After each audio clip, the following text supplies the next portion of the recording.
Moi j'ai toujours aimé les antiquités, j'ai toujours récupéré, réparé, j'ai toujours aimé un peu ça. Et un jour, dans un grenier, je tombe sur un poêle en faïence qui était dans un grenier. Je ne savais pas ce que c'était, je suis italien, d'origine italienne, c'était pas notre tradition à nous. J'y connaissais rien, j'ai monté ce poêle avec mes connaissances de maçon en fait. Et puis effectivement ça m'a plu, je veux dire. Et d'après ça, j'ai cherché à en trouver, je les ai réparés, tout le monde y a eu droit, mes frères, mes sœurs, j'en ai offert à tout le monde. Et comme ça, doucement, j'ai appris, j'ai cherché différents poêliers, j'ai fait le tour. Parce qu'en fait, ça s'improvise pas. C'est un métier, ça s'apprend. On peut pas faire ça comme ça. Il faut connaître la céramique, savoir la travailler, savoir poser les carreaux. Et d'ailleurs, on n'a jamais fini d'apprendre. Je veux dire, tous les jours, chaque fois que moi je démonte un poêle, je vois ce que les poêliers avant moi ont fait. Vous savez, tout est dans le poêle. Quand vous démontez, vous regardez, vous dites tiens, celui-là, il était ingénieux, il a trouvé un système que j'avais pas pensé. L'origine du mot poêle vient du pôle, le pôle de rencontre.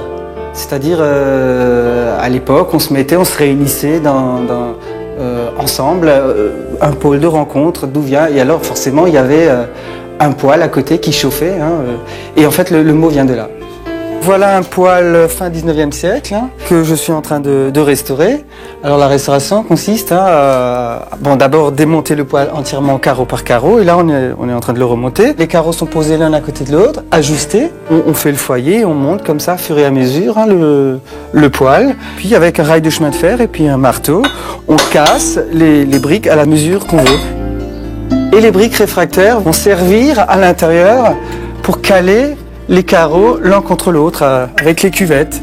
Et tout ça, c'est rempli avec de l'argile. Et en fait, on l'achète aujourd'hui terminé. À l'époque, les poêliers allaient directement le chercher dans la forêt. Avec la pelle, ils allaient creuser, ils ramenaient leur argile et ils montaient leur poêle.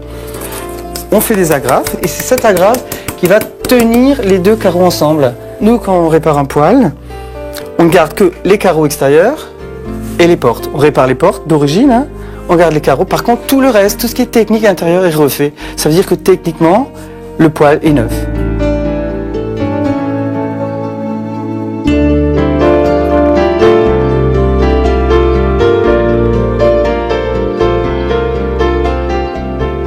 Faut pas imaginer un poêle avec de grandes portes pour pouvoir mettre des bûches de 50 cm ou des grandes bûches.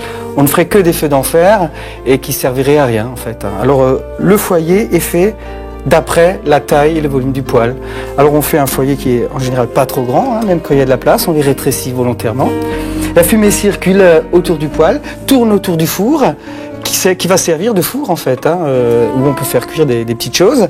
Et comme ça, elle va faire son petit bonhomme de chemin, toujours en chauffant les carreaux, les briques réfractaires. Et c'est ces briques réfractaires, une fois chaudes, qui rayonnent et qui rayonnent la chaleur. En fait.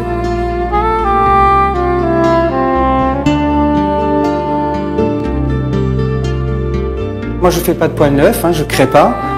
Moi, ce qui me plaît, c'est la restauration, la récupération et la restauration de poêles anciens. Chaque époque avait son style, chaque région avait son style aussi. C'est ce qui va nous donner une idée d'où vient tel et tel poêle. En fait, ce qui m'intéresse, moi, dans les poêles, c'est l'histoire du poêle. Il faut imaginer qu'il était dans un endroit, que la vie s'est faite autour de ce poêle. Il y a toute une histoire derrière chaque poêle.